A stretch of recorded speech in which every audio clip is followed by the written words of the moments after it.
Tangis Najwa Shihab ceritakan perjuangannya pertahankan anak dalam kandungannya. Tangis Najwa Shihab kini pecah ceritakan perjuangannya yang mati-matian pertahankan anak dalam kandungannya. Baru-baru ini, Najwa Shihab mendadak ungkap perjuangannya saat pertahankan anak di dalam kandungannya. Ibu satu orang anak itu sampai nekat nego sama Tuhan dengan cara ini. Tangisnya bahkan sampai pecah saat ceritakan perjuangannya pertahankan anak dalam kandungannya.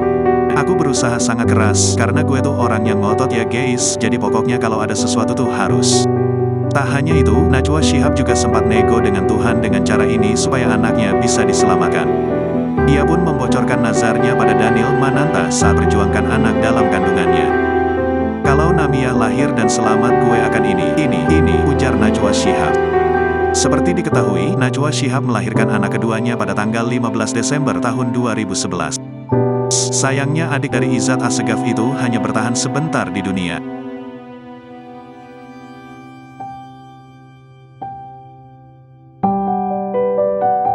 Sayangnya adik dari Izzat Assegaf itu hanya bertahan sebentar di dunia.